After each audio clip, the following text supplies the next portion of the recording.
My name is Matt Schubert. I'm the CEO of Hill City Ventures and 434 Marketing. And I'm somewhat of a serial entrepreneur. I've had the opportunity to raise over $15 million in capital from a variety of sources. Some of them have been small, so raising as little as $10,000. Others have been large, raising as much as $10 million through venture capital sources.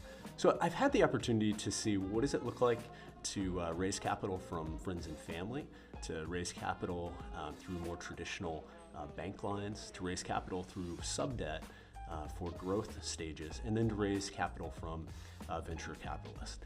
Each of those is a little bit different, and it's really important as entrepreneurs that we understand the differences and that we're prepared for the capital raising process. It can be a really frustrating process, and particularly so if we don't know who to ask or what to ask.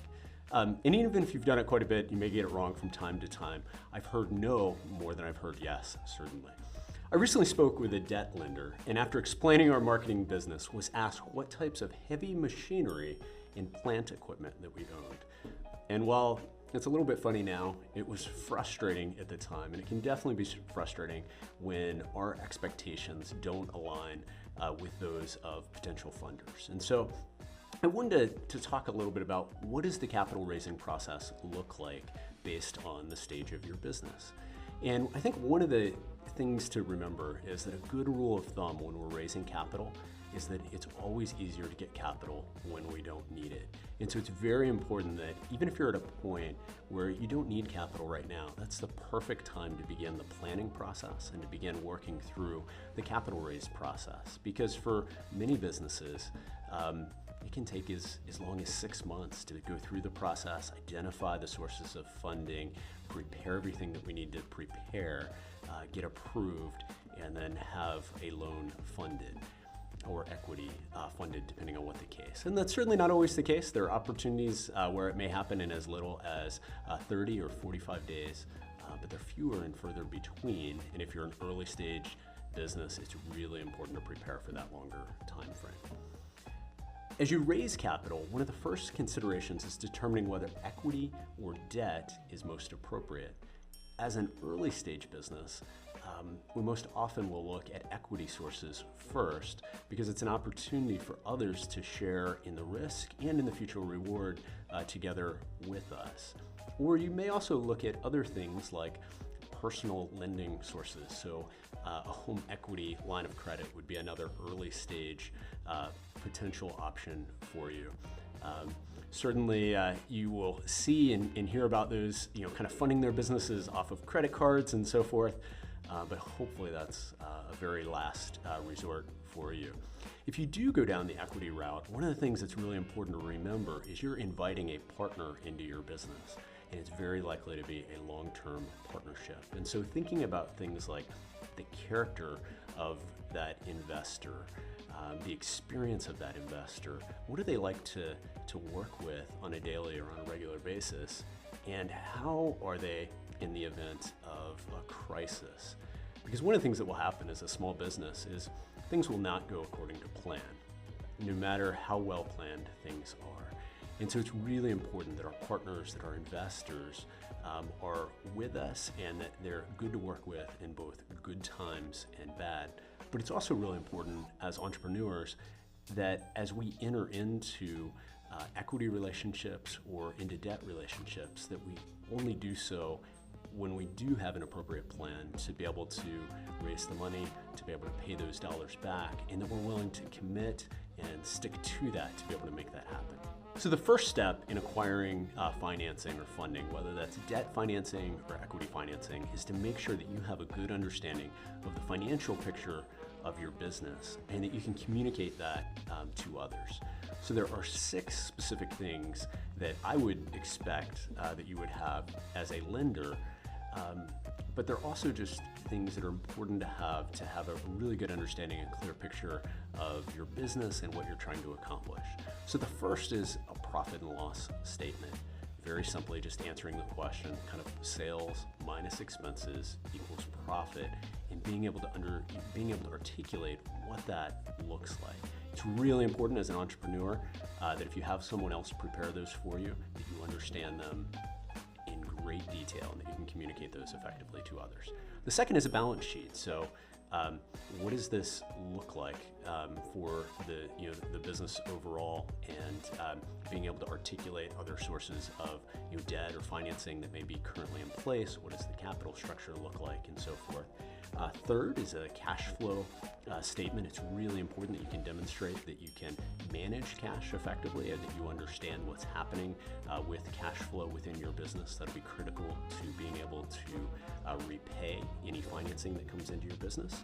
The fourth is a pro forma, which is really just a way of saying it's important to be able to forecast and to be able to let lenders know or let equity partners know what you expect the business to look like in the future, whether that's a year from now, or if you're raising equity, it's likely looking at a 5-year period of time and showing how you expect the business to change over time and what your assumptions for that are, so that they can understand what they're buying into.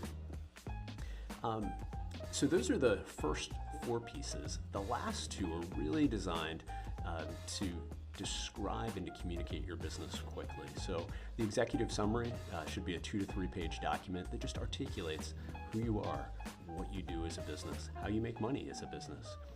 So that's the 5th piece. And then the 6th is identifying the use of proceeds.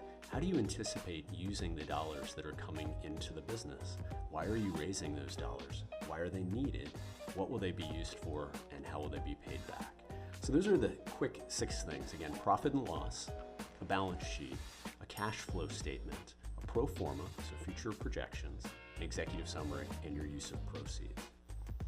Based on the stage of your business, the next step would be to create a list of likely sources of funding. So it's important to think about, am I likely to raise equity and invite other partners or others into the business to share the risk with me? Or am I going to get a loan or look for a lending source of capital? In both instances, it's important to have a plan for how those things are going to be paid back. I want to talk a little bit about some of the sources that are available to us, because I think often as entrepreneurs, we may think about friends and family, or we may think about a bank, but we may not take the time to think about all the potential sources. And based on the type of business we have, based on our stage, one or more of these may be most appropriate for us. So certainly it's important as you create that list to think about a wide variety of groups. Certainly local banks come to mind. They're very good when you have assets that you can leverage for the lending, whether that's land or plants or equipment. Also for things like home equity loans, if that's an option for you. However, it's often very difficult as an early stage business to go to a bank and expect to be able to receive a loan when we have few assets. And so we have to look for other potential sources. Another common source in the early stage is friends and family lending, and being able to have friends or families come together to be able to help provide a loan to us because they know us best and they trust us. As you do that, one of the things I would encourage you to do is, even if it's family, make sure that you do it in writing to be able to communicate expectations very appropriately, and really treat it as if it was a business loan in terms of paying it back and the care that you take with that. The second thing is I would encourage you to look at online sources where they make it very easy now to be able to take multiple friends and family to be able to diversify the risk, and for a percentage of the loan, they will help to prepare loan documents and take care of the closing of the loan and so forth, particularly if it's for a significant amount of money. One of the other things that's become increasingly popular and can be a great source is being able to leverage your ability to be able to get friends and families to participate, but being able to get more capital than they may be able to provide. So newer groups like Able Lending out of Austin, Texas provide the opportunity to be able to lower your rate for a business loan when you can show that you have other friends and family participating. It also helps to be able to, again, kind of organize the entire process and ensure that you have the same set of terms for everyone that's participating.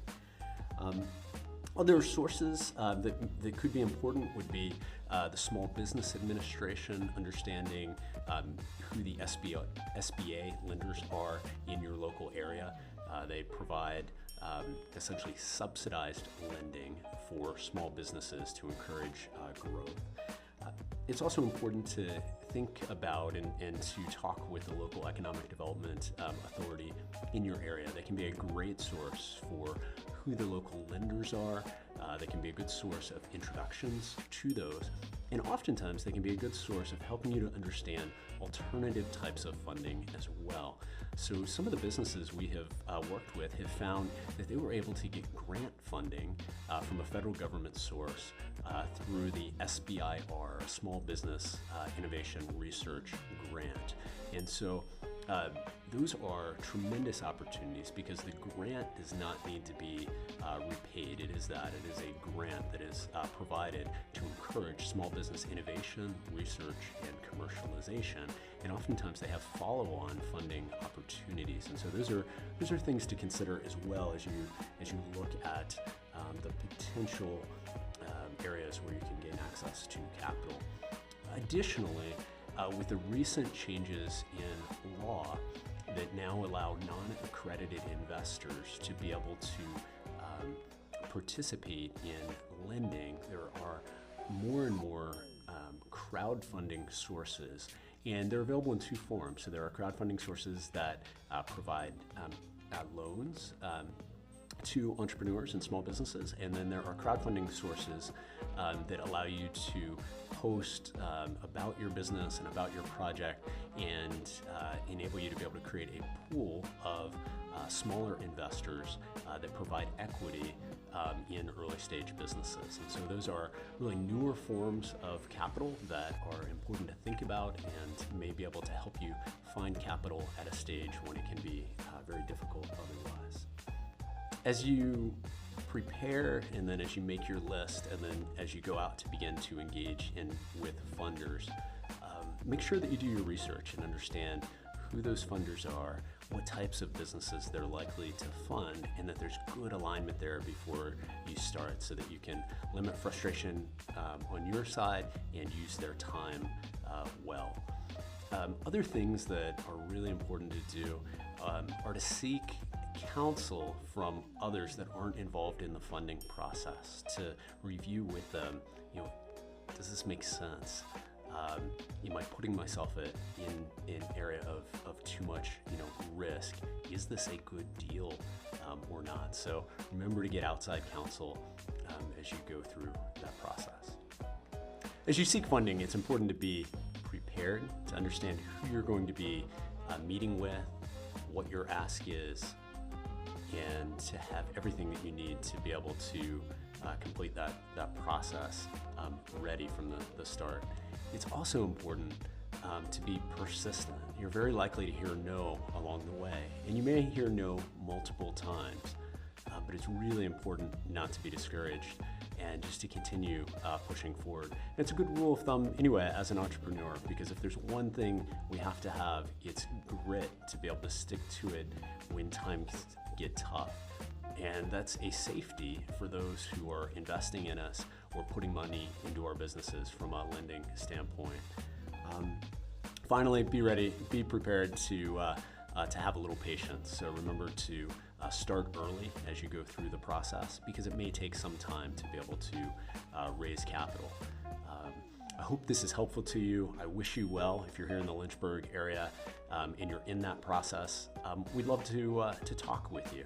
I'm sure that you'll find, as we have, that Lynchburg is a great place to live and to work and to do business. And with growing local colleges, it's a great place to grow a workforce. Have a great day.